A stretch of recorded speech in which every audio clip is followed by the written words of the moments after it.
and opinions you are about to hear are of the hosts and do not reflect the management of caveradiobroadcasting.com.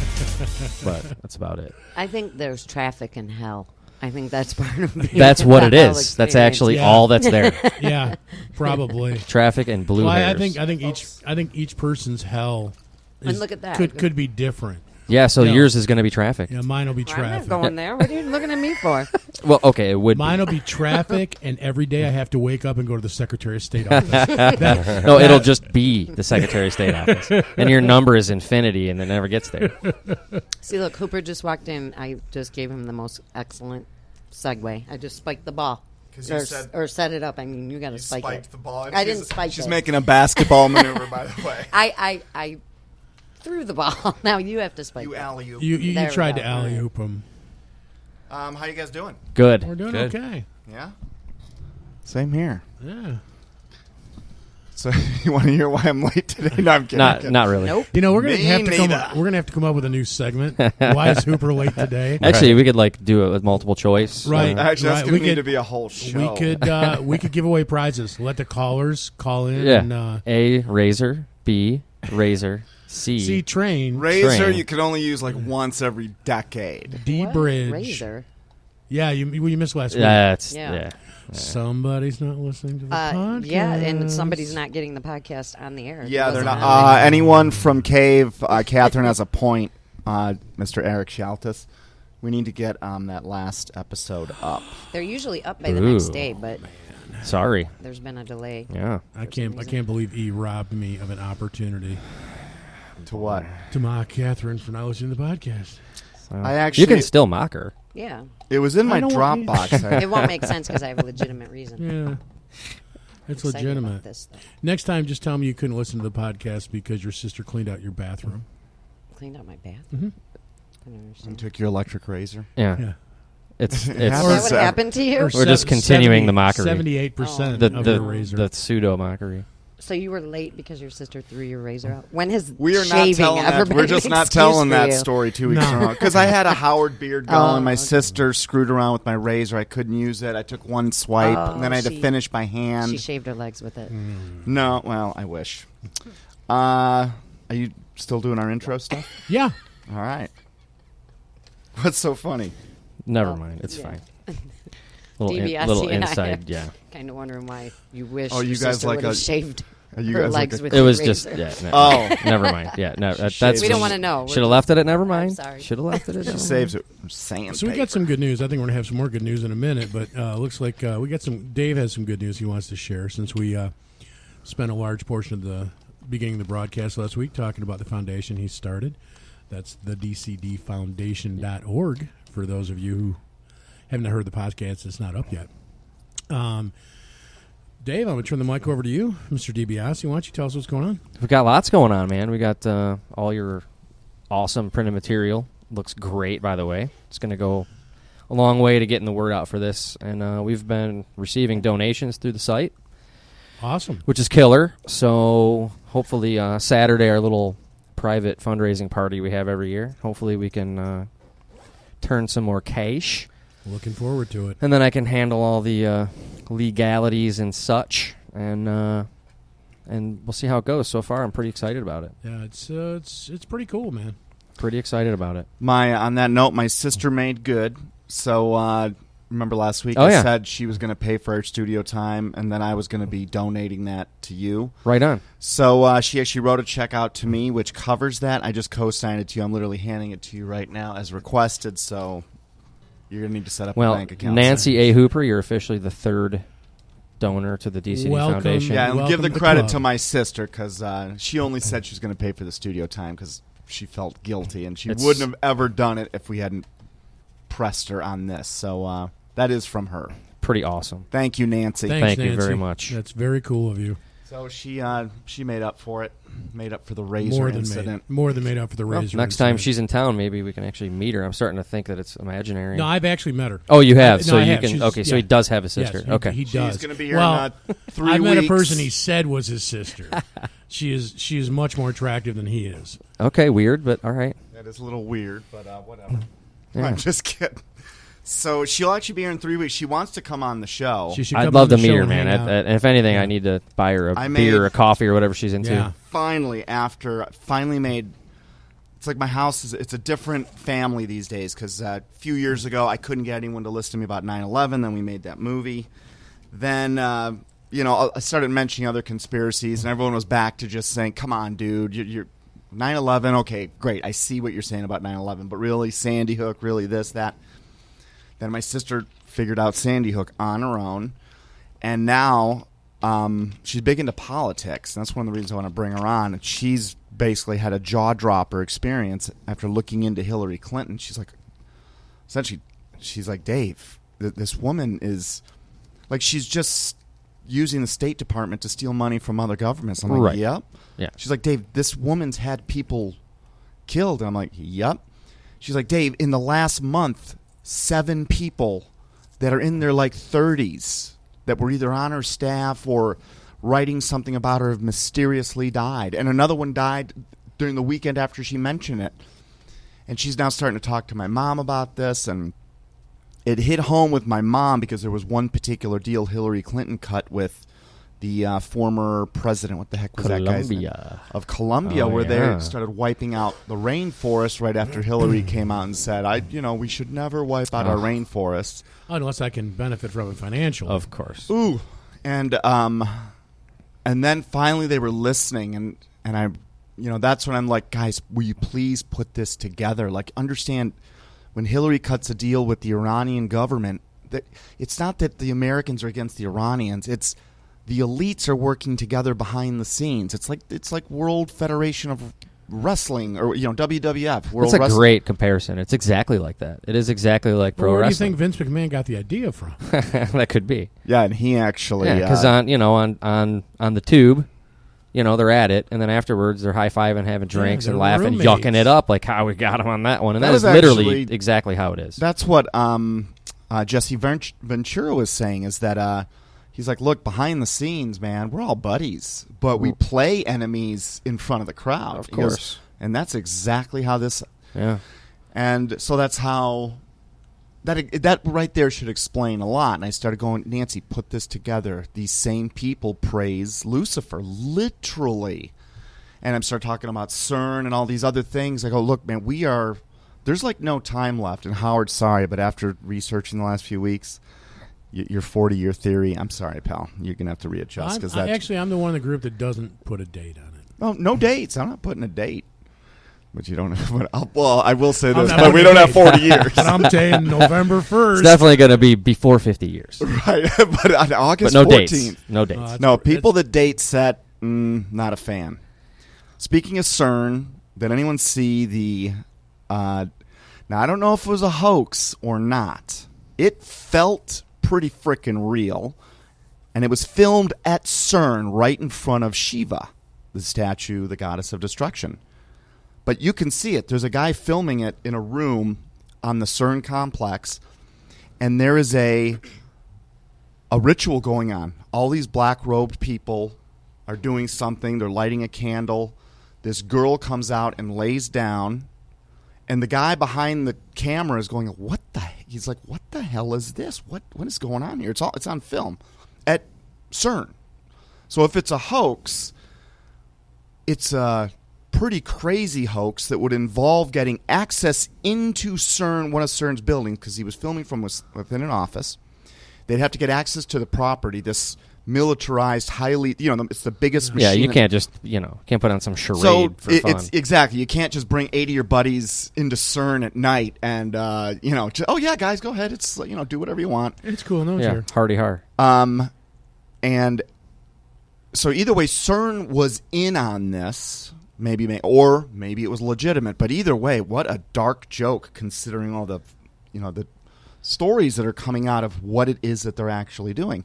So they perform this ritual. This girl lays down. A guy pulls out a knife, and you can see it on film. He starts to stab her, and the dude on camera freaks. He's like, "Holy shit! Oh my god!" And like you could tell. He's either a great actor that was in on it and CERN did this and this was all some big prank, or maybe what they've been saying is true, which is there's some Luciferian dark crap going on around here. But that just happened. Like, you guys could Google it, somebody. Yeah, I have not seen that. I did see. Well, you saw that. With that tunnel that they... dancing and all that. Have you seen that? The ritual they did in front of the tunnel, which makes no sense. This is a construction project. It's a tunnel going through a mountain, whatever. So instead of the normal initiation that they would do, or whatever you want to call it. Cut a ribbon. Cut a ribbon, have the mayor with a shovel, whatever. Or some champagne. Normal stuff. They do this total pagan, looks like Beltane fest, whatever, in front of this. They're stripping their clothes off. It's insane. Totally insane. And you're looking at this going, this is in broad daylight, and people are standing around going, oh, wow, that's really artsy, or whatever. I don't know. But I contend that this is going on all over the place, and what you see is just like, a couple of things that happen to get caught on. This stuff goes on every weekend, all the time. This is going on all the time, everywhere. Small time, but when you look at the big picture, it's really quite alarming. We've cited Russ Disdar's work several times, and he, through several other researchers, he's probably more deeply embedded than anyone because he's had literally his own agents in satanic groups for 30 years. He was a police officer working with the police department as a chaplain.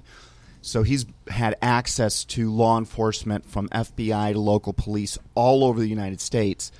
And just anecdotally, when he puts together the number of satanic ritual crimes, which is what the CERN would have been, what we saw at CERN, he said it's staggering. It's staggering. He figures that in the United States alone there are probably 10 million Satanists on that level. I'm not talking your Anton LaVey type Satanist. That is probably the dumbest type of Satanist in the world because they have no power, no money, and they're just praising Lucifer. That's just a rebellion against God, truly, or a hatred of parents.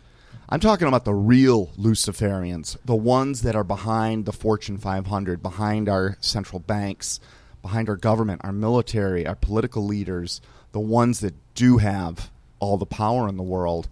And the numbers were staggering. Yeah, you got one front and center now. Her name is Hillary Clinton, self-professed necromancer. I mean, this woman is frightening. They need to remove her. Now, necromancer, a lot of people associate that with wanting to have sex with that's people. That's different. Necromancer is belief in they talk spirits. They talk to the dead. No, they talk to the dead. To the dead. We're talking. You're mentioning necrophilia. The woman, right? Which is equally, in my opinion, I would say it's probably a little worse. No way, dude. No way. Necrophilia is worse than thinking you're talking to the It's dead. like saying there's different levels of sin. Come on. I mean, there's not different levels of sin? Well, it's more socially acceptable to be a necromancer than a necrophiliac. That's accurate. That's accurate. But in God's eyes, he goes out of his way to say, don't you dare talk to the dead. Because it's not because God doesn't want you to talk to your grandma, who died. That's not why he's saying that.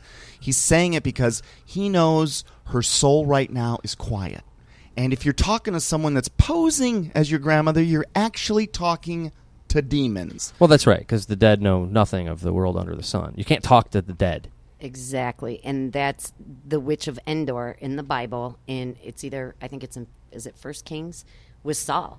Right. I mean, Saul called on her. I don't think it was Samuel that showed up. Yeah, no, in that moment. And that's what, that was, for me, that's so frightening. because when we die, guys, the Bible makes it very clear. We don't go straight to heaven or hell. We go to sleep. My mother is asleep. Well, she's asleep in Christ. There's some different interpretations. I've come to agree with Catherine. The case can be made. A case where can be I made. stand this week. Last week, so this is a great dovetail into our topic today. Last week, we had a real quick debate because Jesus Christ, he's hanging on the cross and says to the guy on his left, today, or truly I tell you, today you will be in paradise with me. And I'm like, okay, this is cryptic. This, you can, depending on if you put the comma before today or after today, and there was no punctuation, it's hard to tell. However, it's answered for us a little bit later. 3 days after he died, he's resurrected, right? And who's outside his tomb? Mary. And Jesus says to her, Mary, don't touch me. I have not ascended to heaven yet. So he was not in heaven on that day. And remember, those are the 3 days that he went down to Get the keys get to the keys kingdom. to hell, basically. But keep in mind, no man other than the Son has ever ascended into heaven. Exactly. So he's different than us. Yeah. Well, then what do you... And I wouldn't say no man, because I would say that's what the Bible Yeah, says. that is if what the Elijah Bible and says. Moses... They did not ascend. No, they were taken. okay. It's very Yeah. different. All right. These are good points. And the truth is, a lot of ways, it doesn't really matter whether we are greeted by Jesus Christ the minute we die, or whether we're all awakened. What's the word? We understand. From a sleep, and you either awaken to, heaven, or you awaken to hell, because that's there are a lot of different That's ways. kind of like every morning for me. With my family. I think that everybody. It wasn't back and forth. It was no, never mind. I think everybody's going to wake up and see Jesus, regardless. Some are going to wake up to "Well done, my faithful servant," and others are going to wake up to. How he's going to judge the 14 or so billion people that have ever lived, that's a big job. Wow, are we going to have to wait in a line for that? Well, I think what's interesting here is you've kind of uncovered the two different schools of thought, because there are two. Right? One is that the moment, the last beat of your heart, you're going one place or the other. And that couples with, it's kind of the opposite of that is the viewpoint that what Kat just mentioned is that you're just asleep. You don't go anywhere. Right? Temporarily. But we're all... In fact, I pulled some stats on this that I thought might be interesting, and you got it down. Of people that believe in an afterlife. And you'd be surprised. What do you think the population, as a percentage, how many of them do you think believe that heaven and hell are real? In the United States? 2/3. I think it's almost 80%, 78%. I think it's lower, way lower. But I know that there are more people who believe in heaven than hell. Right. Yes. There's a lot of Christians that don't believe there's a hell. That's right. If that could be what I'm confusing. I think it's like 78% of believing Christian, or 75% of the people that say they're Christians believe there's a heaven, but only like 45 or 50% believe there's a hell. And it's dropping too. So actually, hang on. I was surprised to see a bunch of these things, because inside those numbers, some numbers are dropping and some are rising. I looked at Gallup, Pew, and Barna. So I'm looking right now at a Gallup chart. As of 2016, 79% of Americans believe in God. 61% believe in the devil.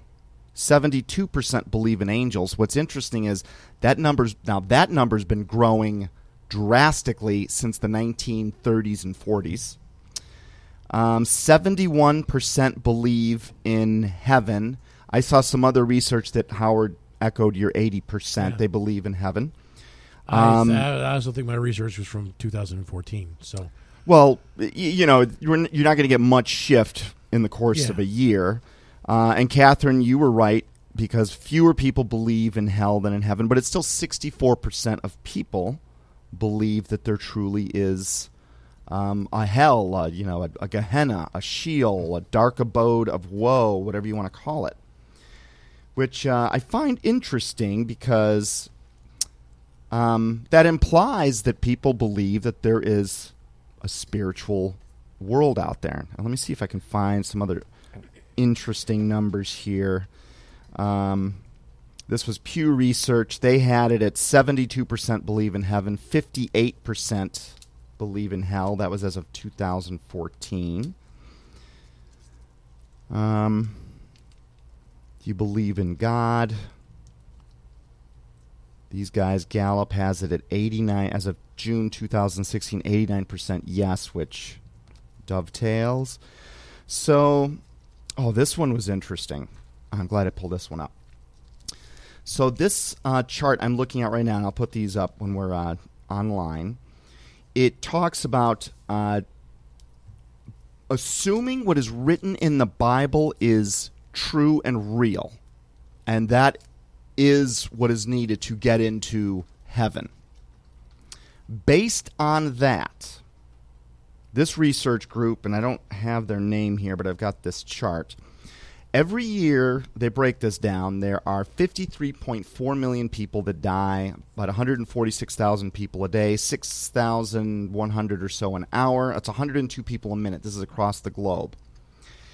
As a percentage, it states, best estimates based on empirical research among faith systems of belief and biblical teachings indicate that 7% of the world's population has a quote-unquote biblical saving faith, i.e. a personal relationship with Jesus through faith, confession, and repentance of sin. What is written in the Bible, 7%. Now that to me sounds a little bit closer to accurate.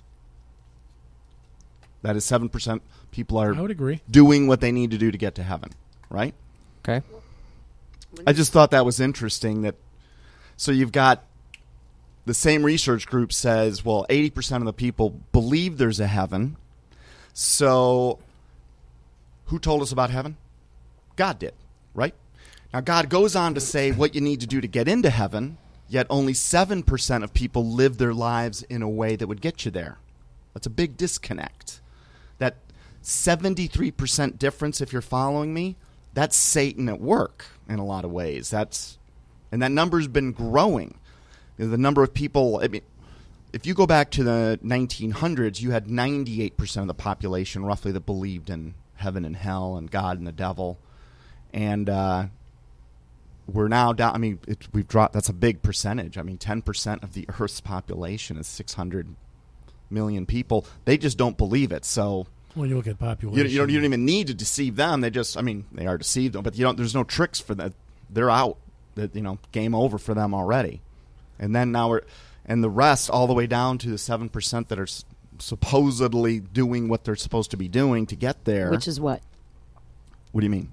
What are they doing to get to heaven? Personal relationship with Jesus, faith, confession, and repentance of sin. That's just what was cited in this article. Yeah. So, again, these are statistics, and the entrance and or existence of hell and or heaven, it is not decided by majority vote. So it really doesn't matter what we believe. It only matters what the dude upstairs believes. And that's why I think it becomes important to actually understand everything that's written in that Bible. And it takes time. I remember the day that I figured out, holy cow, 9/11 and the people that financed 9/11, all these people praise Lucifer. That's the day that all I knew then was, wow, the devil is a real entity. It would take another 2 years to figure out that the Bible is actually pretty literal. Because right after I realized, holy cow, Satan's real, and then I said, then I got interested in the Bible. I'm like, okay, now how does evolution tie into God's history? Because he starts off saying, there is no evolution, I created you guys. So I had to I'm like, okay, maybe he created a cell and that evolved. I started negotiating with the truth, essentially, and through research, and it took about 2 more years to figure out, holy cow, everything that was written in that book. I mean, our DNA code proves that we were created. Evolution's impossible. Information can't evolve. Of course, we found the giants, and if you actually look at the pyramids in history, everything was written in there actually has happened. There was a worldwide flood, and we're doing our flood show in a couple of weeks. So we're talking about CERN, we're talking about heaven and hell. And one last thing I want to mention, and this is from, what group did this? This was a Belgium outfit. They researched people that had near-death experiences compared to those that had been in a coma, people that had no memory, and then a control group.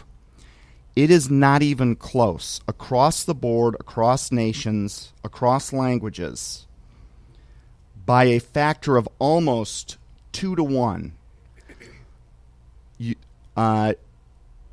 folks that have gone through that type of an experience. So we're talking a limited number here, but we've got thousands, maybe even tens of thousands now, maybe even 1 million, I'm not sure. But it was overwhelmingly that your experiences in the afterlife, the spiritual world, whatever you want to call it, the other dimension, and I'm using the word dimension because we're going to go back to CERN in a sec. They said their senses were much more real, much more in tune. Their clarity was much greater.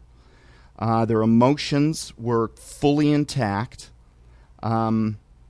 Basically, it was a much more real experience. They said it's actually much more real than the world we live in.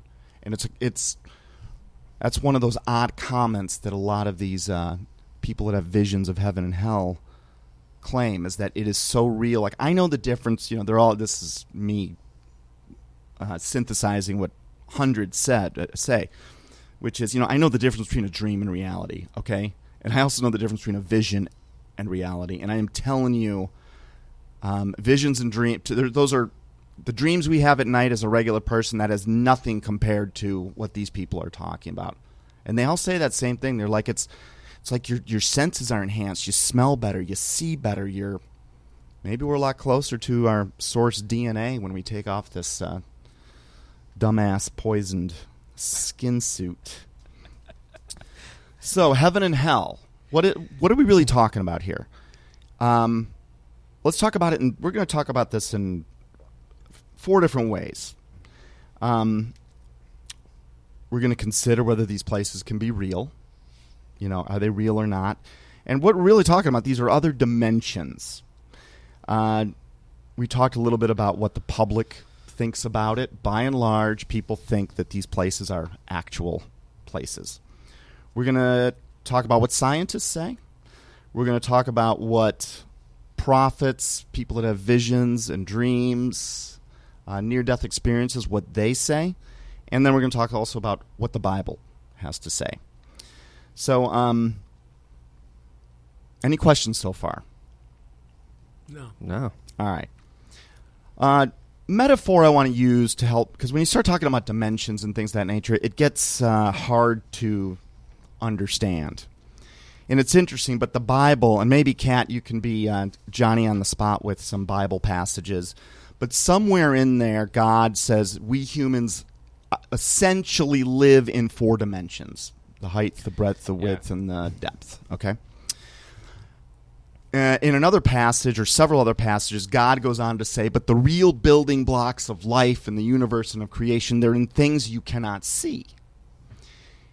Flash forward, that was written, all of what was written by, everything that was written in the Bible was pretty much on paper by 90 AD. Flash forward to 1100, we've got Nachmanides talking about there are at least 10 dimensions.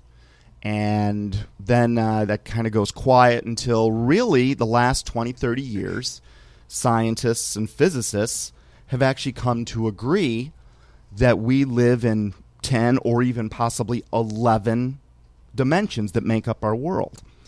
So one way to consider, a dimension, you got to think of it like this. It's a world built on top of a world, built on top of a world, built on top of a world, etc., etc.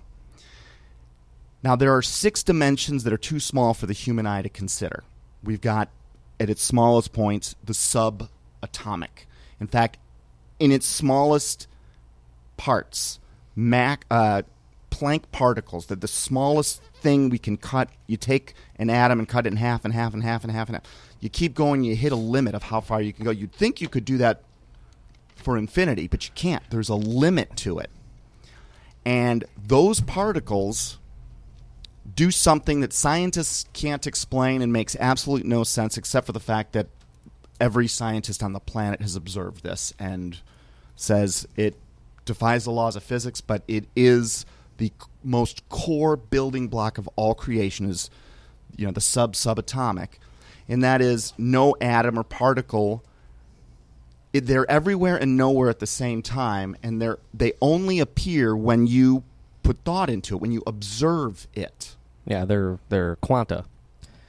And it sort of gives credence to the idea of God breathing matter into existence. Yeah. So when you're slicing particles down, like you said, you think you could do it forever.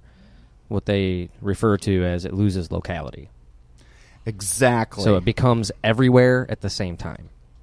That's the definition of that condition. And if you understand that, then that saying of what you put your mind to, you can make happen. It starts to carry a lot of weight. So above that, there's another world. Again, smaller than our eyes, subatomic. Then we get to the atomic. Then we get to you're following me. We start to get into our dimensions. So are there dimensions beyond ours? All these near-death experiences, what the Bible has to say. Scientists certainly say there are. Yeah. So it's not like this is a wacky theory. They think there absolutely is.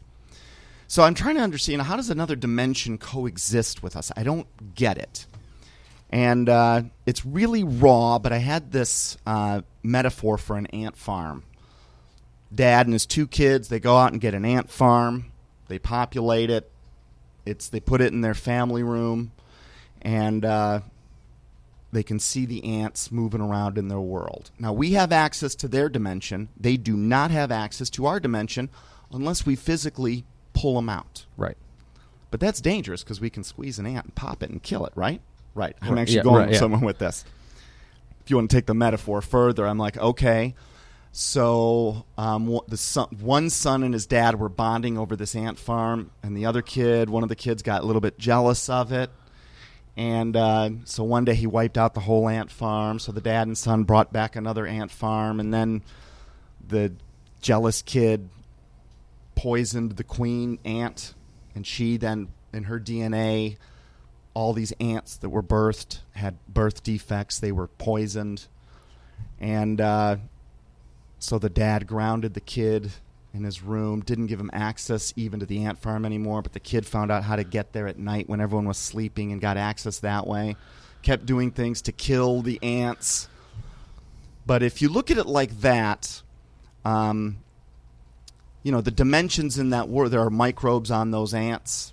Then the ants live in an enclosed world. And then another dimension would be the room that they're in. And then another dimension is the home they're in. A dimension beyond that is the property they live on, and then another dimension would be the planet as a whole, if you're following me.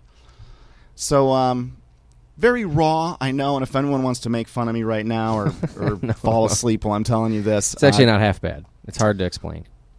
So if you think of it like that, there are a lot of parallels. I was actually getting too far off on drawing parallels between an ant farm and how humans might be part of this 10-dimensional system, but our little ant farm system, we just rolled through like 5 or 6 dimensions, and that we get that. So just keep that in mind. Keep that in mind in the back of your room, or in the back of your head. So scientists, yep. So string theory, we know. Hang on, I have a question. Sure. I have a question. These other dimensions. So the other dimensions do they exist that exist outside of ours? Are they smaller or are they bigger? 6 are smaller. So you're saying it's 6 plus the 4 that we live in. And don't quote me on the 6. And I'm not being facetious. I'm trying to get it straight. I'm trying to see where you're going with the this. 6 could be part of the 4 we have. Look, I'm not a physicist, and all I had time to do this week was read what guys like Michio Kaku, Stephen Hawking, who else did I look at? People like that have studied this. It's a good question. It's a really good question. So how many worlds are built on top of ours? Yeah, well, I guess where I'm going with it is when we die, are we everybody would assume that we're going to we're ascending, that we're going to a place above where we are. But I didn't know if where you were going was, well, actually we're going to a smaller dimension. No, I would. It was really just a curiosity question. I didn't know if we're getting, everybody would assume. I guess if you put it to somebody, so when you die, you go to another dimension. Are you getting larger or are you getting smaller? And I would tend to guess that everybody would say, well, I'm getting larger. My soul's expanding. The universe, blah blah blah. And I thought that's where you were going with it. That's what I would suspect, because God says the building blocks of creation are in the unseen. Yet, certainly when there's visions or when in the Bible anyone from heaven is materialized, they're usually at least our size, if not much larger. So, I don't know what our size will be compared to what we were, or how relative it'll be to other. But if we're looking at it in terms of big and small, I would say it is bigger. I would say because I think we're going to have access to. It's beyond rather than within. I personally believe that. Anyone else want to pipe in on that it's the whole thing, dude. The whole concept of dimensions is very, very difficult unless you are someone who can crunch the numbers and the math makes sense to your brain, which is very rare. But just in my mind here, let's just say there's 4 dimensions, just for the purpose of this illustration, to try to get an idea what dimensions even are. If we are, let's say, we're on a sheet of paper, right? So that's essentially 2D. So really, we're only going to take this to 3D, right, for the purpose of illustration. So if you were to sketch us on a piece of paper, we're in 2D, we see each other 2D, we know that plane only. Now, if we are, say, God, and we're multi-dimensional, we're outside that sheet of paper, and we can see the people that are in that limited dimension. If you were to take a pencil and poke it through that sheet of paper that we're drawn on, what would you see? You would literally only see a disc where the pen poked through the dimension. Whereas if you're God and you couldn't see the height, you can't see the whole thing. So all you're going to see is where it actually penetrates the dimension you're in. So you literally would just see a circle appear, and it would that's all it would be to you because you're 2D. Whereas the source of the pen is actually 3D. So now you try to that train of thought and say, okay, we're 3D, right? We're 3D limited by time, essentially, right? If you stretch that out to 4D, time is no longer a limiting factor. So, time has physical properties. For us, this has been proven. For us, another way to look from God's perspective, like right now at this time, you're sitting at this longitude and latitude right now. Right. It would seem that God has the ability to observe what has happened on this longitude and latitude all throughout history at any given time, can access anyone. He could, whoever, maybe Columbus was standing on this spot. The best way to explain that is he literally can see the past, the present, and the future all at the same time. Zero limitations by time. Where we are limited by this thing called time. We have to let time pass before we see the next event. We can't go back in time to change events or because we missed something. Oh, I'm just going to go back in time and see what happened. We're stuck in this 3-dimensional system because time is really the limiting factor there. So we can't penetrate through that, where God's not limited by time. So that's like I'm trying to think of a good, a car going down the alley. We see it as it's going around, passing. And if you're at the end of the end of the street behind the building, you're only going to see the car when it turns the corner. But he can see it on the street, around the corner, and where it's going to end up, all at the same exact time. So totally not limited by. He knows this conversation before it happens. He can go back and rewind and make an adjustment to make the conversation turn out different. This is very hard to get your head to kind of I think it was comprehend. I don't know if this was Chuck Messler, but good analogy there was it's like normally when we watch a parade, we're at eye level and we see the parade happen as it goes by. But if you take a helicopter and get another dimension, get a view from a different dimension, you can see the whole parade at the same time. So you saw him building the floats. Right. You saw him taking them down and recycling the wood and the whole picture. And that was Chuck Missler, by the way. I heard him say that before. That was Chuck Missler. Okay, so are there other dimensions? I personally believe they are. Every credible scientist and physicist on the planet believes there are. God believes there are. I think that Satan does too. I think we're all in agreement that there are other dimensions, other levels. Well, of if you believe in math, then you have to just accept that other dimensions exist. And if you believe that people that have money know what they're doing, someone has paid, and actually it was a bunch of nations on Earth have paid exorbitant amounts of money to build the largest machine in world history, which is the Large Hadron Collider at CERN. And there's actually 17 of those. We're talking hundreds of billions, if not even more at this point. And what is all that machinery there to do? To break into other dimensions. So they didn't build that to find out if there are any. They already knew there were. They want to go. What do they say it's for? They want to recreate. This is what their official, to my understanding, their official statement is, by colliding these particles in the way that they are, they can recreate the moment of the Big Bang and collect data to find out what was at the source of the creation of the universe. Yep. That's about right. From what I understand, another quick sidebar about CERN, which I thought was interesting. I know Al Gore took credit for inventing the internet, but Did he invent CERN too? No, but I thought he was a moron. The internet protocol we use, the HTTP, the www dot. So interesting that guy that developed that protocol was a lifer at CERN. Okay, now we already know CERN has a 666 in its logo. The numerical value of W in Hebrew is 6. Nice. So, just whatever. Hey, a doesn't prove anything. A little snippet. Of course it is. Of course. Why wouldn't it be? Yeah.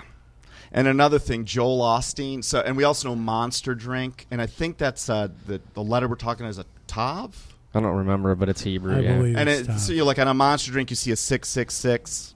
And then if you go to Joel Osteen Ministries, he has the exact same logo. The guy that's sitting Nice. here with a monster tattoo on him, too. Who? Just don't turn it upside down. You're good.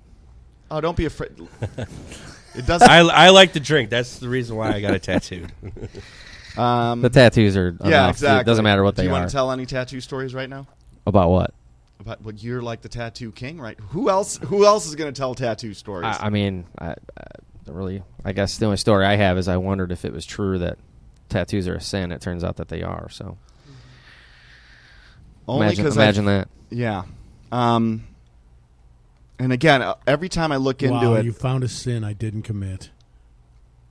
Hey, man, it's not over yet. There's hope for me. Oh, You're gonna get one. You're gonna get one on your right. ass. we have permanent marker in my bag. Well, we'll give you a tattoo.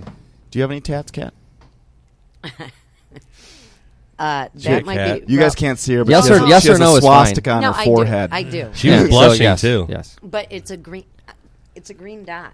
I was going to get one, and I chickened out, Oh, and that's all. You and there it is. just like That's it. They just He hit put it, and the then that needle was on it. it. And you were like, "I'm done." He put the needle on it. I was like, "Stop!" That's it. Yeah. So, I say that this is a tattoo of the way my dad. I used to say my dad. Now I say my mom and dad see the earth from heaven. That's what that is. Aw. But even though they're asleep, That's right now. way better than telling the chicken out story. Just Yeah. Yeah. Yeah. saying. Just saying. Yeah. But you know what? It's the truth. That is And the that's truth. what Yeah. we're looking for around Yeah. here. So we're talking. It's a controversial and stirring topic. A lot of people get scared even bringing up the word hell. People, for whatever reason, and I don't think it's a whatever reason. I think it's been socially programmed into us. Do not like to talk about the afterlife. They don't. Many people. These topics. Sometimes I bring up the name Jesus, or I bring up heaven or hell. And I can feel the distress from some Sure. folks. Oh, yeah. Someone very close to me, and I've noticed this. every time I bring up the word Jesus, she sighs like, here we go again. Boy. Yeah. Oh, yeah. And that just breaks my heart because if I that is actually not had a saved person right there. I 'Cause- actually had that happen to me yesterday. Really? Yeah, you know how I've been, I've said that the reception's been really good. Whenever I bring it up, people are usually relieved, and had it happen yesterday. Well, I was talking to an old friend on the phone. He's been going through some issues, and we were talking about things, and he was going on, and he mentioned something about the thing that's hurt the worst is his pride. And I'm like, brother, pride goeth before the fall. Don't worry about that. You shouldn't concern yourself with your pride. You should look at the bigger picture here. And there was like crickets in the background. He's like, yeah. And boy. But you know what? We all used to do that. You did it to me, and I used to do it to other people before I'm I just was saying it's the saved, first time you it know? happened to me. Yeah. Isn't it funny I mean, though? I Like, also wasn't at that point pushing 50 and in poor health. Well, I mean, Right. I'm trying to pray for the guy and help him out. Oh, and- yeah, and- no, but and I'm get him to understand. But the conversations we've had, you could bring him in here, and the four of us couldn't convince him of anything. He just has made his mind because up, the and it's spirit sad. hasn't drawn him yet. And Never give up, man. Exactly. Never give I'm up. trying to- Oh, I'm I'm just encouraging you, I am that's all. always gonna. I'll talk to anybody. But it is written in there somewhere, basically, and this is either in Acts or Romans. It's New Testament, but it's basically like give people 2 shots at it, and if there's still, then the blood is off your hands, and God and the Holy Spirit, they will do the rest of it. I just, what do you do with the people who just don't get it? Listen, They just, I mean, Howard. you pray for them. they That's just, it. you they pray just for them. exactly don't right. get it. In Scripture, it makes it very clear that, and it took me a good couple of years to learn this myself because I was talking to everybody about Jesus. But what I believe that. started to understand is that the Holy Spirit, yes, He's available to all, okay, but the Holy Spirit has to do something within you in order to open your eyes to the truth. Yeah. And so there were people before I got saved trying to talk to me about Jesus. The Spirit hadn't moved in me yet. So I was still closed off to it. But things happened in my life, right? And then, the Spirit opened up in me and I was able to receive it. My eyes were open. So the way, when you're witnessing to someone, I used to just talk to people about Jesus no matter what. Now I wait. I wait for the Holy Spirit to say, go pray with 16 teenage black guys in the middle of downtown Detroit on a basketball court. I don't do stuff like that normally. So, because we cannot change anyone. We can't. Absolutely not. I usually leave it. I just pray. got. I mean, We pray. everybody That's it. everybody. It's a different situation for me, and it's one I'm going to have to work on because most people I talk to, at least have a intellectual basis for their belief or lack thereof. Mm-hmm. But when I talk to this one, Yeah. I want to person- say, actually, they think they have an intellectual basis for their I'm saying, beliefs, but they've but actually put thought into it. They have put thought into it, and I will blow a hole in one of his theories, and he's just like, "That's what I think."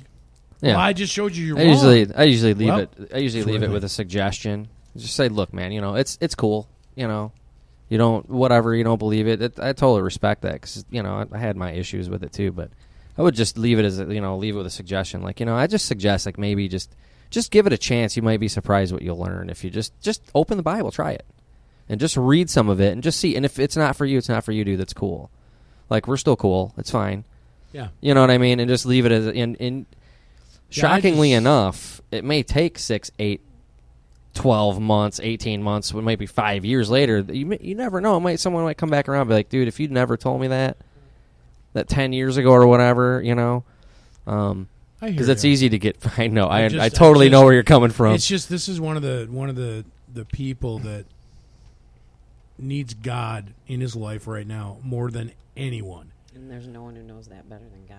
And he just, like I said, just wow. Yeah, I know. I hit that wall at 90. Yeah.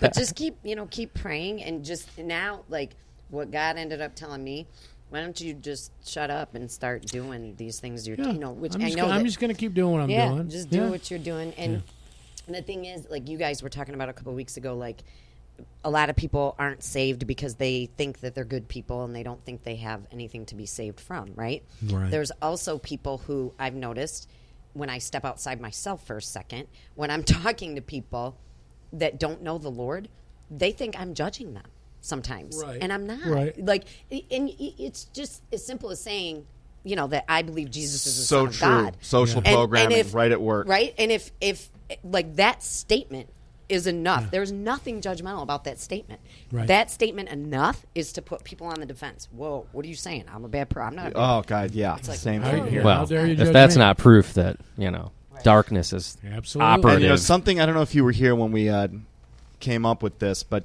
I think it was last week we were talking about it. And people ask me all the time, why do I dwell on hell so much? It's not that I dwell on hell. I mean, this isn't about hell. But Jesus talked more about hell than heaven. He did. And if you understand what it was he came to save us from, he came to save us from going to that place. Ant farm metaphor back there. Ants all have a genetic anomaly, but there's a way to fix it. The son that likes the ant farm has to swallow a really bitter pill, and he's going to be sick as all hell for a week. And he's going to vomit, and some enzymes are going to be created while he's sick.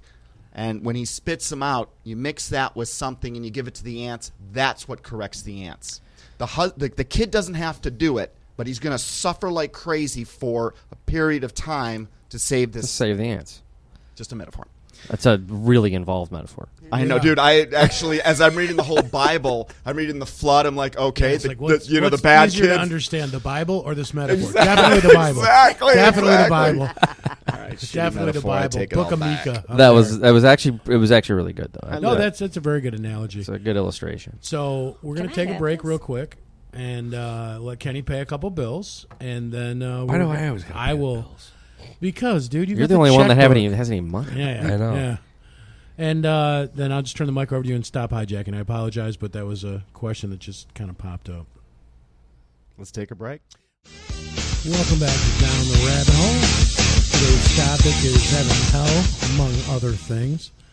Let's do it from a science. I'm a research science guy, and I also I think I've definitely experienced. You bring up the name Jesus, it is the most polarizing name in the world. Right. It's interesting that you can make veiled quotes of the Bible and everybody's fine. right. But the second you bring up Jesus, heaven, really Jesus or hell? Or Satan. Yeah, Jesus or hell. Shut down. Yeah. any but of you it. can even bring up God. Satan as long as you don't call him Satan. As long as you're If you call him joking. the devil, you're joking about it, you can get away with it. But man, you bring up JC or you bring up hell, and people are looking for an exit. Yeah, you can even talk about God and people don't get. Oh Yeah. yeah. So Isn't that this weird? is what I was starting to mention last week, Catherine, which people ask me, why do you dwell on the dark side so much? And it's I'm just following my heart. It's not that I'm glorifying the dark side. When we find someone broken on earth, like that woman that was on the corner and we stopped and talked to her, heaven is what you talk to her about, because guess what?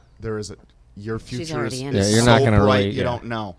But it's the folks that don't believe they're broken. It's the wealthy, the well-to-do. I own a boat. I'm a VP at this company. And My I'm a life's good person. good. Yeah, I'm a pretty good person. I go to church every now and then. Those are the people where, for me, I believe hell resonates, because if they're smart, they'll want to avoid it. That is my personal story for me. And that's one of the reasons I never really believed it, because I'm like, I'm the one making everything happen here on earth, not realizing all the assistance, looking back on it, that I had. But I hate to give any credit to anybody from Disturbed, but they had a song, and I thought the one line in the song was extremely clever. It's sometimes darkness will show you the light. no, absolutely. Yeah. Is that from I'm- Sound of I'm Silence? No, it's from I think it's called Darkness. Yeah. Oh, the that's- darkness. Yeah, It's a true statement. It's a good song. I mean, I'm sure he got it from a poet somewhere. Who knows where he got it? So in the Let's not first give him too hour, much credit. I did mention Disturbed. Yeah, you let it off with a disclaimer, so that's awesome. Right. They is this put a on a metal good show, band though. of some It, sort? not Yeah. so much. They're a hard rock band. They put on a good show, though. Kenny always pipes up when we start talking music. Yeah. We got to incorporate. See, We could do a whole show on metal. everything that exists Right. in We the- totally could. Yeah. pretty much everything that exists in the world, if you follow it to its nth degree, will lead you to the realization that these other dimensions are true. I like to keep things couched in science because it's funny. If I go and tell someone, well, Jesus Christ said this, they shut me down.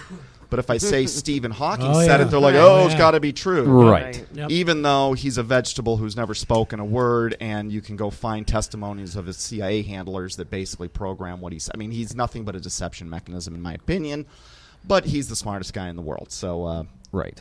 people Well, like that's part so of if the you deception, right? Right. so we're going to enter this through science research as much as we can. It's a touchy subject, but look at it this way. If 80% roughly of the public believes there are other dimensions. Close to 100% of scientists believe there are other dimensions. The Bible, which has, it predicted history before it happened without a single mistake. I'm going to believe what it says for the stuff that I just can't vet or prove right now. It says there are other dimensions. So we've covered two. We know what the public thinks, and we briefly covered enough. We do so much of the science. I'm not going to dwell on that. What I want to finish this hour with is talking two other sources of information and what these sources have to say about these places.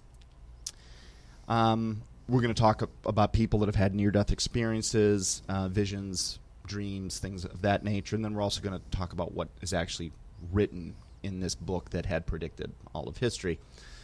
And if you're wondering why this is important, if you're a banker, run a risk-reward analysis on this.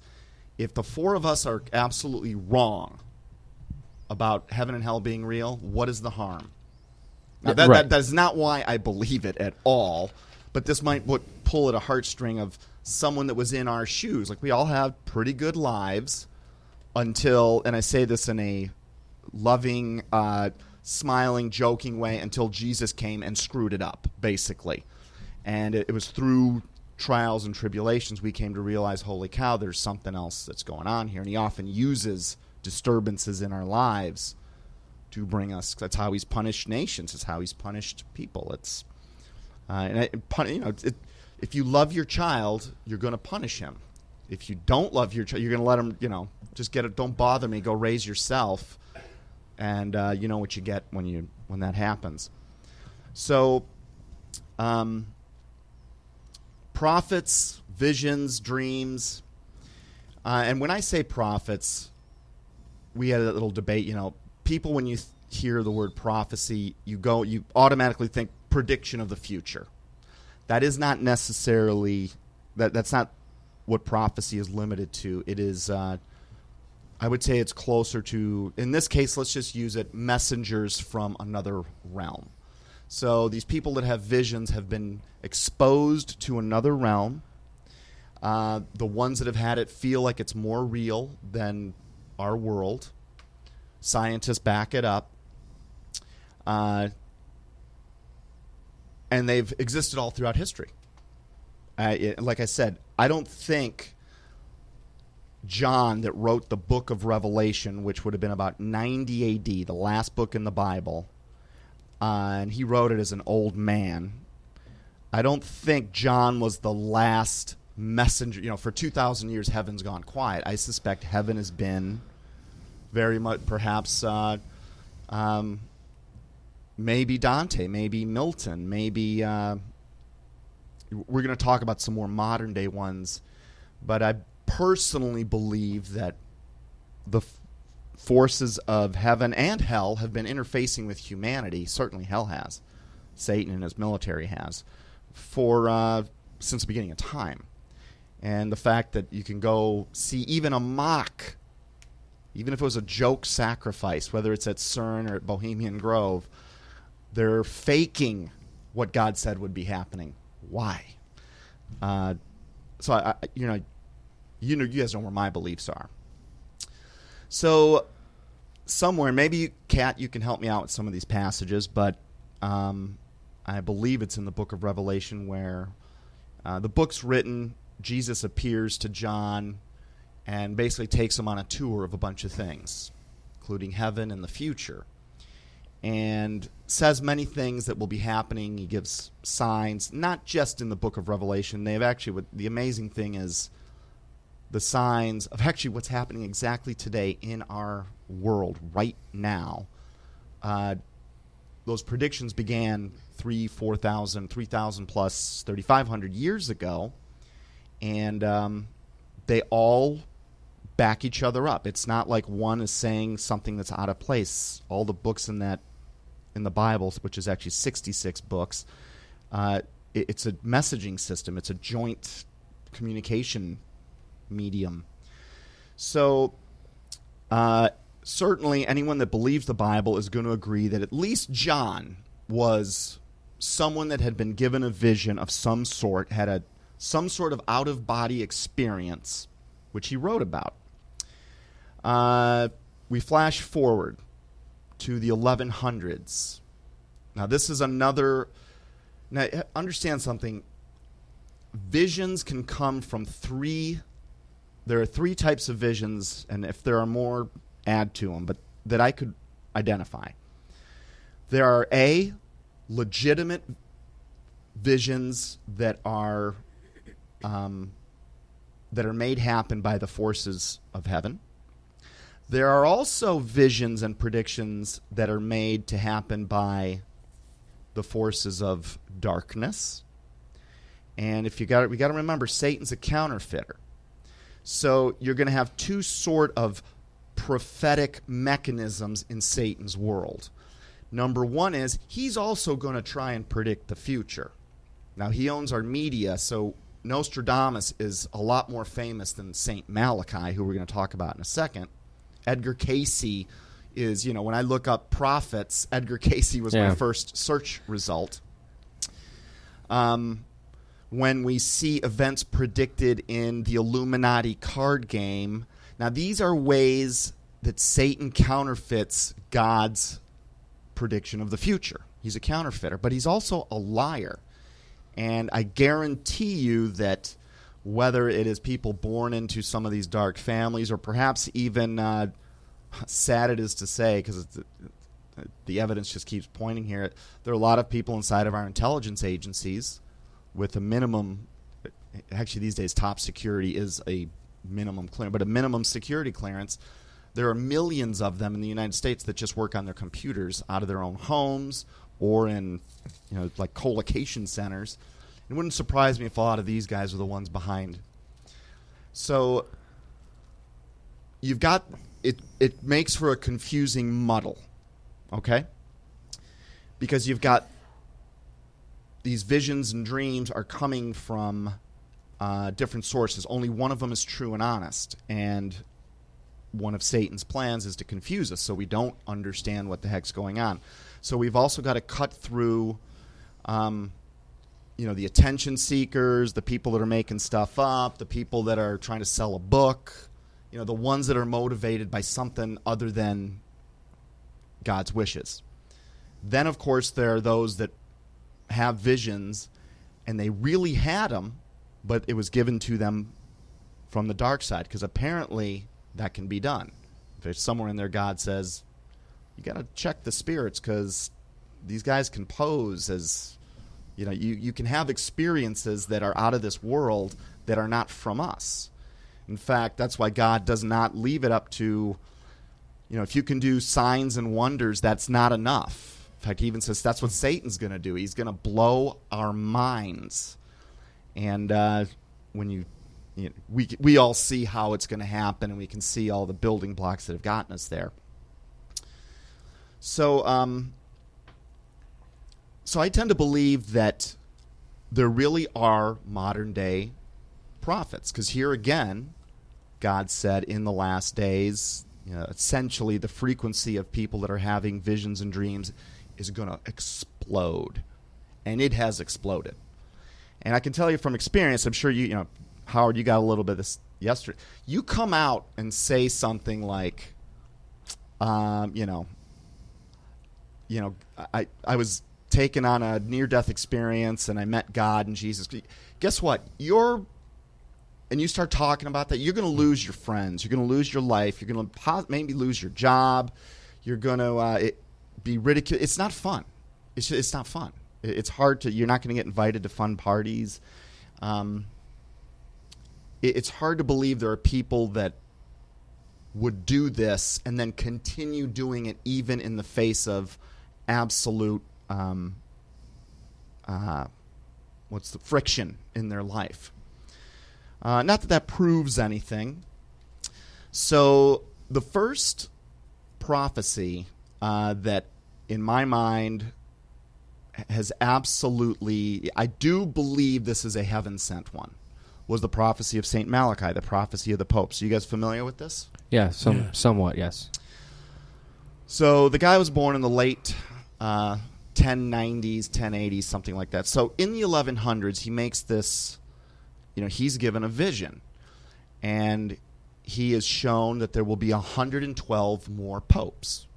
And he's given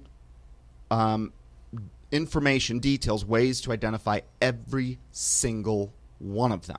Okay? The 109th or the 110th pope was, we'll put it this way. Our current pope, what's his name? Bergoglio? Benedict, isn't it? No, Yeah. Francis. Well, but I think that's his original name. Oh, yeah, Benedict. Now, there's a Yeah, potential. Benedict's the one that there's a stepped down. potential deception in here because people that understand prophecy, they look to Saint Malachi because the last pope would be Peter the Roman. This guy's a dark, he is like Satan's child, probably the false prophet, and he would be the very last pope. And if you look into some of the Vatican congregation has tried to make sure they didn't elect someone that would fit the last descriptor because he would be the Pope of the Olives. And this guy came out of a Benedictine, let's call it a cult. Is not the right word, sort of. Because here again, it's like a secret society within a religion, the same way they operate across the world. The Illuminati is their secret societies within society. And and I might be screwing this up, but the founder of the Benedictines was Saint Benedict. Olives. I mean, he was whatever. Olives was his call name. And okay. Now, before I don't necessarily fully agree that the guy that we see on television today is technically a pope. This could be a demonic deception because Ratzinger, the guy before Benedict, right, is still alive. He is the first pope, who knows, I think maybe Before ever. Francis. That, thank you. Benedict is the one we're talking Ratzinger is Benedict. Benedict, sorry. He's still alive. Right. And insiders at the Vatican talk about how this current pope, he's not been crowned. He Right, doesn't there's actually certain act things as he can't wear, and yeah. Because ever since the end of World War II, Vatican City becomes its own country, and the Pope isn't just the leader of the Catholic Church, not Christianity, the Catholic Church. He's also the king of Vatican City, the nation of the Vatican City. And then there's another prophecy in there which says the false prophet will be he will be the sixth, and he will be of the eight, but he's not one of them. Do you know the prophecy I'm talking about? That one, no. Okay. Well, that one ties into Pope John Paul, who would have been the sixth king of Vatican City since the end of World War II, whose casket, by the way, is under 24/7 video surveillance. You can log on the internet and look at his casket. Now that's kind of sort of strange, Yeah, a little think, bit. unless we need to see him rise from it. So, anyhow, so Saint Malachi predicts these popes, and unless Satan is trying to short circuit Malachi's prediction by bringing in whatever the world thinks is the 112th pope, the last pope, which is this pope, and he's been right on 111 so far. It would be very Satan-esque, I think, to bring in a fake dude as the 112th, but he's really not one of the 112 because actually Benedict is still the reigning pope. And then after this guy comes the real 112th, but the world will think it'll be recorded at the Vatican as the 113th. Just a possibility I'm throwing out there. But either way you slice it, we're right at the end. Malachi said, when that 112th pope comes, his prophecy finishes with, and then that's the end of life as we know it. Not the end of life, but as we know it. So I do believe that one was inspired by light forces, because I don't think Satan's got that much control, nor did he 1,000+ years ago over the Vatican. I don't believe. But either way you slice it, that is that prophecy was taken so seriously that at the election of our current Pope Francis, the cardinal voting members specifically omitted candidates that had a link to olives, because this is how far gone they are from following the words of God, and they were going to try and break that prophecy up, make it not, save the world by right, whatever. Yeah. So there's one little indicator that we don't have. That sand is running out of the hourglass. Next significant prophecies. This is by a pope, actually, Pope Leo XIII. And on October 13th, 1884, ironically 33 years to the day before the apparition at Fatima, Pope Leo gives a mass, and he's walking out with his congregation. I mean, there's a lot of people here. This was witnessed by many people, written about. Pope Leo wrote about it in his memoirs. This was in print by the late 1800s, early 1900s. Okay? And in it, he suddenly goes, the crowd, all he sees is he goes catatonic, essentially. And he's a pope, so he's got some credibility, even if, you know what I think about current popes, but there's credibility here. There's something real going on. I don't think he's writing this for shits and giggles. I think there's something to it. And in it, he overhears a conversation between Satan and Jesus. All right? Tough to swallow. It's in print 100+ years ago. And he swore on it unto his death. And Satan had a stereotypical, very guttural, evil voice. Jesus had a very soothing, soft one. It was a short conversation where the Pope picks it up is Satan says, I can destroy your church today. And Jesus said, you think so? And Jesus basically said, but you're not gonna. But they end up working out a deal where Satan says, I need more time and I need more power from the people that follow me. And they actually talked about a range in this conversation of 75 to 100 years. And Jesus says, fine, you've got your time and you've got the extra power you want from the people that follow you. Do with it what you will, were his words. Vision ends, Pope snaps back out of it. He's freaked out for a long time. Because when that happens, you don't just go to work the next day like, something's effed you. You just saw something that is, again, I feel more real than just a dream. We've all had nightmares and dreams. How many of us stop our lives and start writing books about it? When someone does that, I'm not saying that proves they're credible or legitimate, but the odds for me increase. So that was 1884. 75 years, so you got this range of time from 75 to 100 years. 75 years later puts us at 1959. give or take. And that's when the Second Vatican Council came together for some emergency meeting. The 100 years would have been up in 1984. So maybe there was a little more time given. I am not sure, but we're in the ballpark of that time span. And that wasn't a prophecy or anything. That's just a pope saying, here's a conversation that I overheard, so I'm either crazy, but I'm telling you this was real. Right, there could have been more conversations after that. Of course. And look, God, he says in other places, like, I'm not in a hurry. I want to give you guys time to figure this out.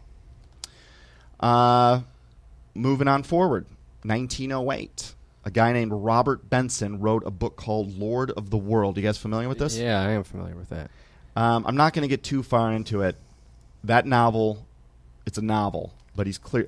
Just read it. It is clearly talking about what is happening right now. Oh, the other part of Pope Leo XIII from 1884 was that it was acknowledged that the coming century, the 1900s, also known as the 20th century, would be called Satan's century. And if you look at the technology boom and the fall in morality that have happened just in that century, we were a pretty static society for 2,000 years. I mean, we had gotten from sandals in Jerusalem to horse-drawn carriages by 1884. But all of a sudden, in 100 years, particle physics, atomic weapons, space exploration, you get the picture. So, and morality has absolutely fallen apart. Yeah. I mean, based on what the Bible has to say. Everything's subjective. We're embracing homosexuality, not making a judgment about it. No. But it's one of the many things that... We're basing decisions we make, and we're basing laws on feelings. Right. I mean, it's insane. We're living exactly the way the people in the book, the last chapter of the book of Judges, it says everybody did what was right in their own eyes. Yeah, and that's exactly and that's what crazy. Totally what we're doing. There's no moral absolute. So this Robert Benson, I suspect, there was some sort of there was more information coming to him than just his own mind. But I do suspect in his case it was from the dark side. Nonetheless, you can glean information by seeing what they have to predict as well. But I'm not certain of that. There's a lot of things we don't understand. But when you read his book from 1908 and what it talks about will be happening in the world, and remember, this was written before Israel was in play. And he's talking about what's going on in Israel and how so all I would say is read that. Yeah, and if you want, if you don't want to try to find that book, if you go on YouTube and Google that, Lord of the World, you will find that some people have done there's more than one video on there that they've actually gone through the whole thing, shown pages out of it, explained things, and it's there's a lot of good ones. I do believe, if I'm understanding how heavenly powers work, there are probably several people in this world that have been touched by that particular subject, and they've made themselves expert in it, and they put their work online for others to see. Yeah, you can find it, because I've watched more than one on that very novel. Fascinating. Yeah, it's pretty amazing. 1912, Johanwa Owalo. Does that mean anything to you guys? Other than it's hard to say, not yet. Wow. This is also in print. He basically said that at a time when Kenya was going to be going through this specific governmental problem, which they're going through right now. I know it might seem from our perspective, Kenya's always been... Yeah. Not the case. He said that someone from one of our people, someone from our tribe, is going to rise up to lead the United States to destruction. Yeah, that's very interesting. Now, that's Really? in print. And it should be noted that Barack Obama hails from the Kenyan Luo tribe. That's interesting. Okay? Again, maybe dark side. When did that come out in print? 1912. 1912. That's in print. Wow. William Branham, 1933.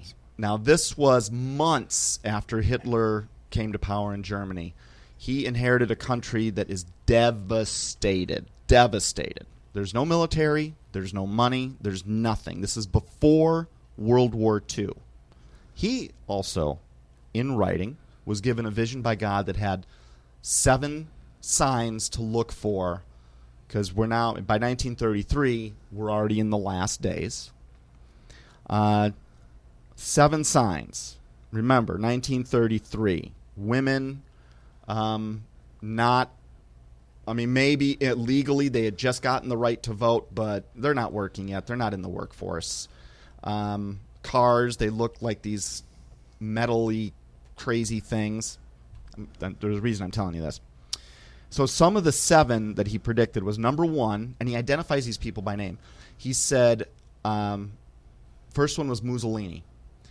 Mussolini would rise up, try and conquer parts of Africa. At the end of the day, he would die a public and horrible death, and the crowds would be spitting on him, which is exactly what happened. Mussolini was, at the end of the day, stoned by Italian citizens, and he was hung up in the square. I think so was his whole family. And they threw rocks and were spitting on his body, literally, after, right at the close of World War II. Interesting, because that was, 12 years before it happened. Adolf Hitler, this dude nobody knew, said this guy will rise, Germany will reach the brink of world domination through Adolf Hitler, and he will ultimately lose to the Americans.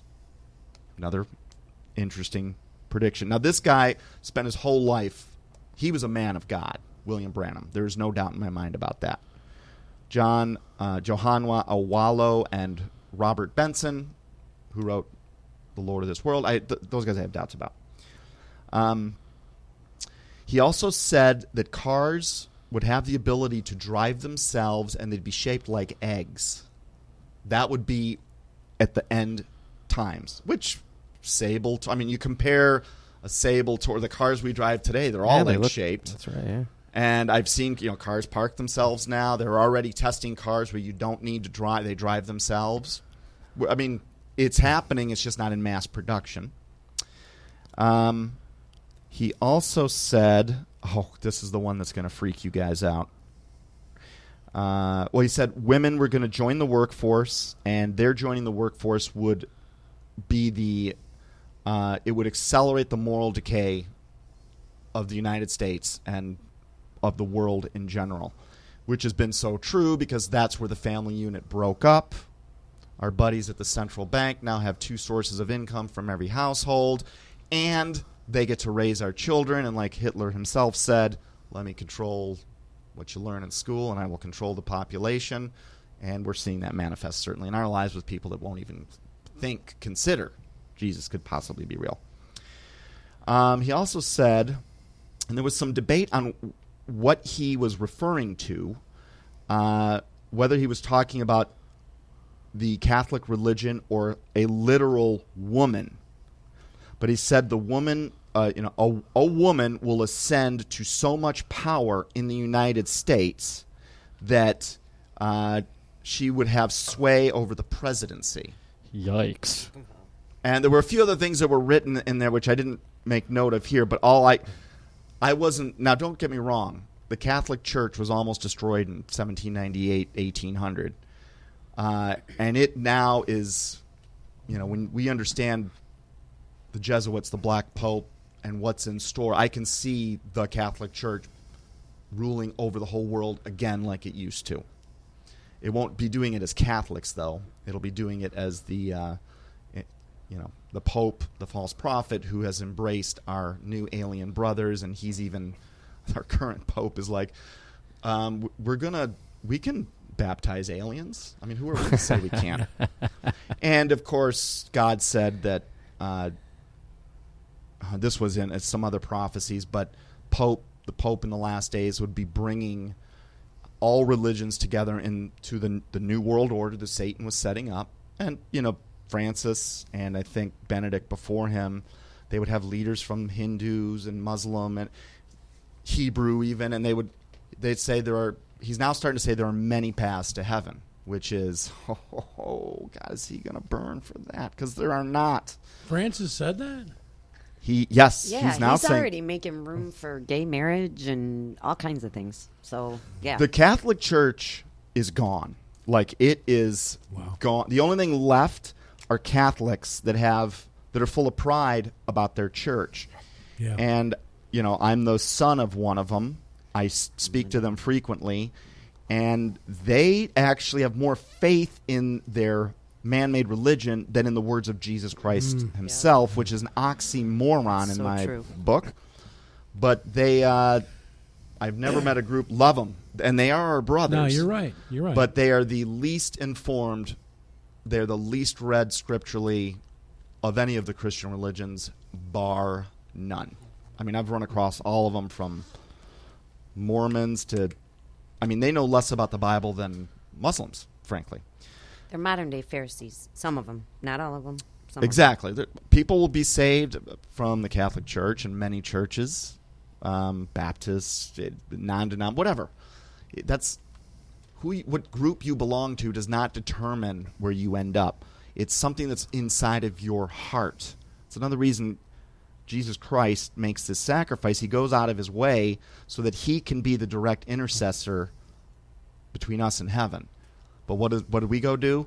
We went and put a fallible human man, as the intercessor. And guess what? How long did it take Satan to get control of this guy? Not long. At least not on. Yeah, in the his concept terms. alone is, right from him. So, Dave Wilkerson, 1973, Times Square Church. You guys know the guy? You know who I'm talking about? I've heard that name, but You have to listen to his prophecy. So this is in 73. This was 40-some, give or take, years ago. In 73, the U.S. was still a power. I know we are on paper now, but we're not. Homosexuality was very, very much in the closet. And he starts talking about that, he had been given this vision also, and that homosexuality would become legalized and accepted and embraced. And even as he's writing this, he's like, I don't see how this can happen. This one, I just don't see it. Yet it came to pass, like so many of these other things. He also said something that made me personally feel a little good. He goes, men that are speaking of God, these are his words, not mine. In the last days, God warned that there will be so much gossip and condemnation of these men, like their reputations will be ruined. I just found that interesting that he would say that. That was in that. It was about a 1.5 hour prophecy where he discusses it. It's recorded on tape, easy to find on the internet. I suggest you guys check that one out. What was his name again? Wilkerson. David Wilkerson, 1973. Ken Peters. We've talked about Ken Peters before. 1986 is when he got the vision. And this is what makes sense to me. It takes a few years to sort out what the hell you just saw. And he said just that. And by 5 years later, the early 90s, or maybe it was the late 80s, he is now out there talking about what he saw. And he's like, I'm going to tell you what I saw. I couldn't make sense of it. It took me a while to understand the Bible and put together that what he was saying was already written in there. But he said, one of the interesting things he said, he goes, I literally saw this. He goes, in a moment, all of a sudden, all of these graves all over the world, he said it's like they popped. It's like dirt popped out of them. But it wasn't all the graves. It was just some graves. And the next one... I've seen that guy. Unbelievable. Yeah. He predicted the police state. He predicted that we'd be using iPhones. Everyone would have these flat monitor computers all over their house. It would be like television. That's where we get most of our information. You could probably have predicted that. And so, that one might not... he's someone that is worth listening to. And by the way, all of these guys woven into all of these prophetic claims are the fact that heaven and hell are real. There's a reason we're going through these guys.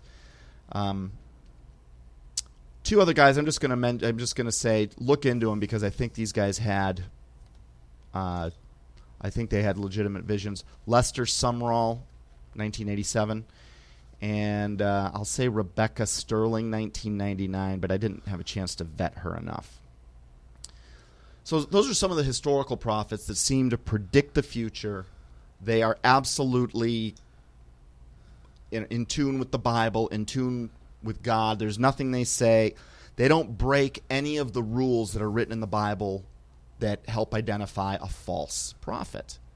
Because God said, he didn't say ignore all prophets. He said, be careful. Don't follow the wrong one. Don't listen to the wrong one. Here's how you'll know the right one. And he gives one, they will not be able to say Jesus is the only way to heaven. They won't be able to do that. They won't say he's the Son of God. They might do things like set dates. Don't set dates. They might use things like astrology or star reading to make their predictions. He goes, you don't need to listen to them. If they make even one mistake, they were not mine. There's a lot of things you can do. So you run across a guy. So I've probably now watched hundreds of these dudes, and they do seem to be proliferating at a ridiculous rate. And there are a lot of people out there, and I discount a lot of them because a lot of them are saying Obama's our last president. He's going to still be in office, which is weird because I hadn't seen guys doing that. And it's not like I'm looking for Obama prophecy.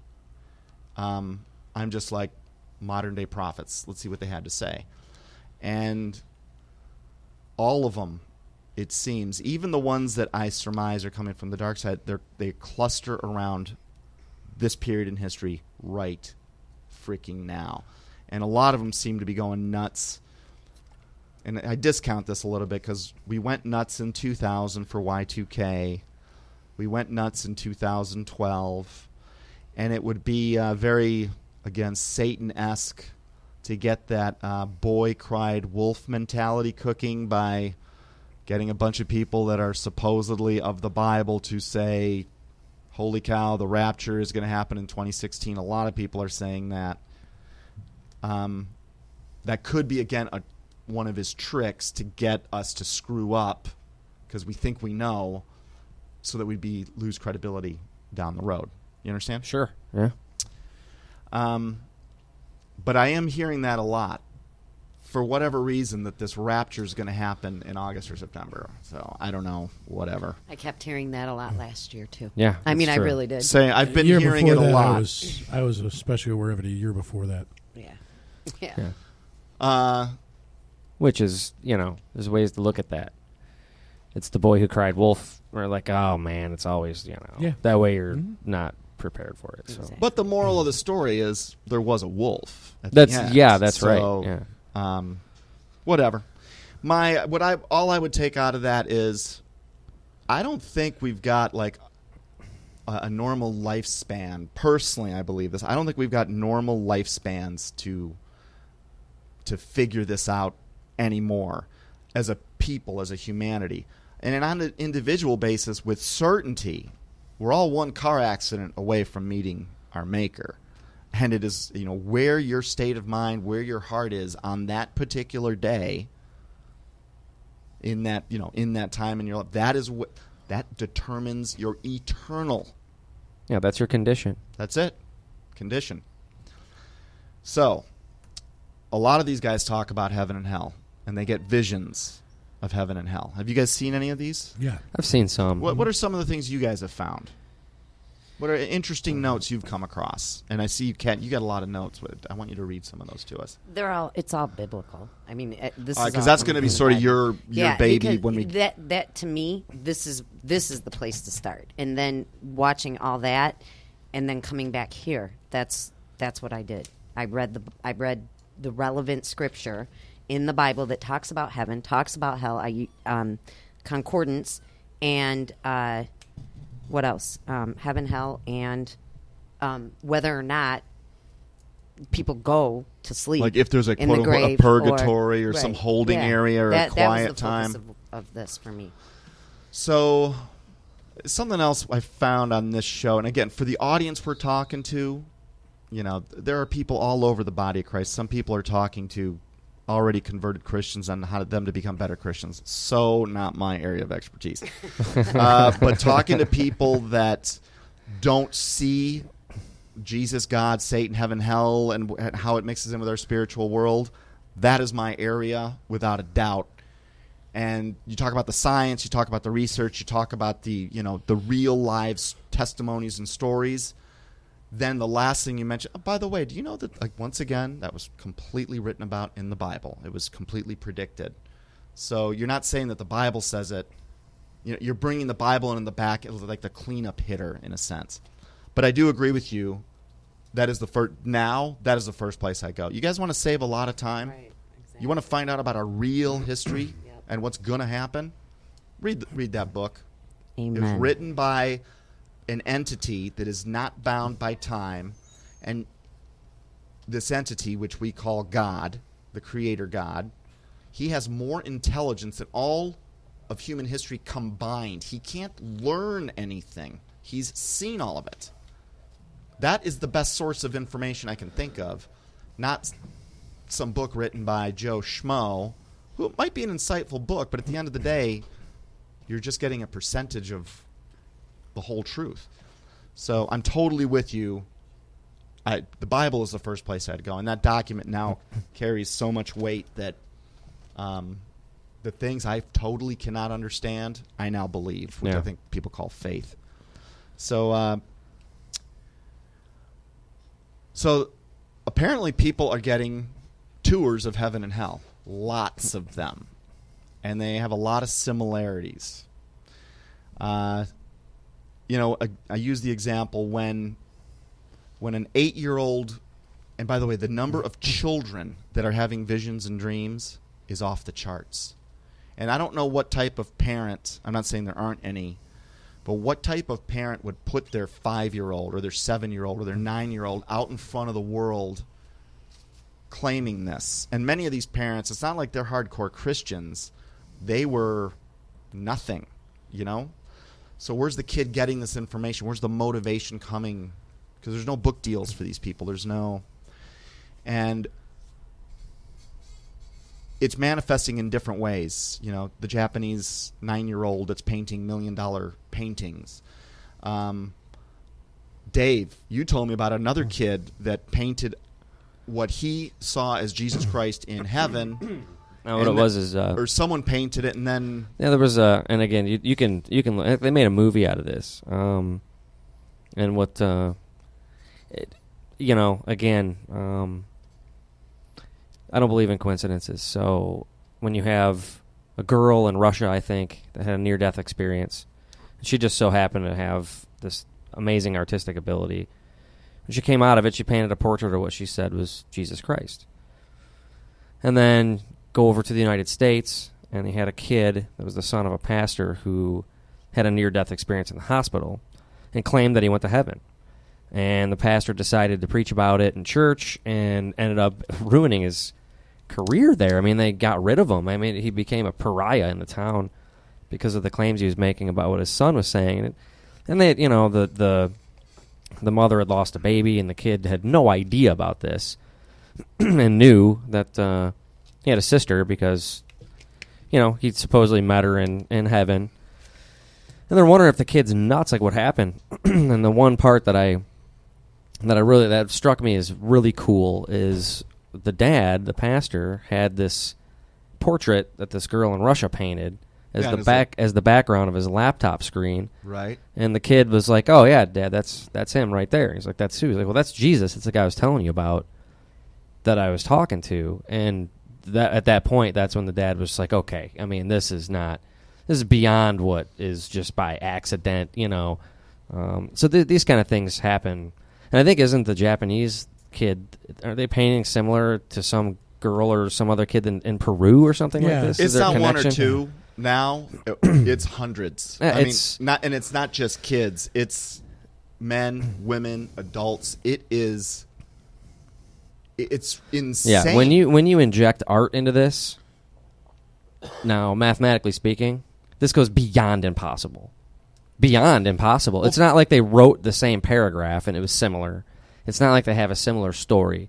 When you actually are creating art across oceans, continents, whatever, and these renderings are so similar that they're almost the same. If this is what's happening, it's not a stretch. It's not a stretch to say there's no connection. Right. In the extras after I watched the movie you're talking about, and what's the name of that movie? Heaven is God Real. is real. Heaven is real. That's right. Yeah. And you can go in the extras after, and they show you the actual picture of the background, and then the actual a picture of another kid's drawing from somewhere completely different, and it's practically identical. Yeah, this is impossible. It's not a stretch. It's not like trying to make Nostradamus prophecy fit modern day. Yeah, like if you draw a beard on him, it looks like him. No, it's like it's like wow. Yeah, when it's more of a stretch. It's just like what we always say. It takes more faith to believe that God's not real than to just simply accept that He is. Yeah, and so if you're God, you've got this authentication issue with humanity. Like, how can I prove that this message is from this source? And one of the ways He does that, and He does it certainly through the Bible with the one characteristic that book has no other book throughout history has had, which is a 100% perfect prediction rate of the future. And that's one of the things He said will authenticate me. You will know that I am not subject to your timelines. And He does that. Another way to do it is to give bits of information that only the original source could know. Quick sidebar about Dave Wilkerson's prophecy, because I was just wondering in my head, have these visions and dreams been going on throughout all of history, and we're just seeing them more because of the internet? Or are they really picking up in frequency? It stands to reason. I mean, I do believe they are increasing in frequency, and it's not that they've been going on forever, but that made me think of one of the prophecies that Dave Wilkerson had in 1973, when all we had was ABC, NBC, CBS, and PBS maybe. He said that in the end times there will be so many television stations, you'll have hundreds to choose from. And he's even sitting there going, I don't understand how that's going to work, but because welcome to Comcast. Because our dial television sets only had click 13 possibilities. Antenna. There would be not enough room for stations to broadcast that many. So to say something like that, you need to predict layers of technological development. Not saying it couldn't have been done, certainly in 1973, but I thought that was interesting. So when I hear a little detail that transcends age groups, continents, languages. So when an 8-year-old kid in Japan says what a 12-year-old kid in Korea says, and a 17-year-old Peruvian girl says it, and a pastor from 1950 here in America said, and you start to see hundreds of them. And they will mention one of the details that we talked about was how everyone that gets a tour of heaven says flowers give off music, not just odor. Like they literally sing, and everything sings in heaven. You can hear music all the time. And then they all say what's written in the Bible, that streets are paved with gold, and it's yada yada. Jesus literally greets you. That's what they all happen to say. And normally when someone gets a vision of heaven, they also get one of hell. It's like almost, I didn't have time to put numbers down, but it's like a 90% correlation. Another correlation is this group, I'm going to call them extra body experience group. And I said roughly 100 of them. Almost all of them cried. They're in tears when they're giving their testimony. And they all say something very similar to that research chart I brought up, which is it feels more real than even Earth. Pain is more acute. Your senses are more aware. So, because I want to keep people out of this dark place, I want to spend a couple minutes talking about how nasty it is. Because apparently we're talking about, so we got 3 minutes, Kenny? 2? You slit my throat? That means 0. There's not 0. Okay, give us 2 and we'll wrap it up. So there are, we'll finish up the bulk of this next week. But it's awfully interesting and eye-opening that you've got many, many different individuals that explain this place that's not heaven, that it's one of the 2 places we end up in, and the way that it's not like God made it to make us suffer, but if we're not in his kingdom, we're left, the only thing we're left with is our default, and that is the devil's kingdom, and he effing hates us because he's the jealous kid that's not bonding with daddy anymore, and he's been grounded and he's stuck in his room, and he just wants to kill all those ants in our metaphor that we were talking about. And apparently there are hundreds of millions of demons. I mean, 1/3 of the angels fell. That's who we're going to be under, and these guys take joy in torturing humans. If you want to avoid that place, the basic thing you got to do is understand what Jesus Christ's mission was. He came, why he shed his blood for us, believe he's the Son of God, ask for some forgiveness, and keep learning about him. That's how you can avoid it. Don't forget the whole repent of your sins. Yeah, that, Yeah. yeah, they left Yeah, that one the out. forgiveness. Hopefully going long is not a sin. All right, Kenny is having a quarantine. We will pick So this we up are again cut. next week.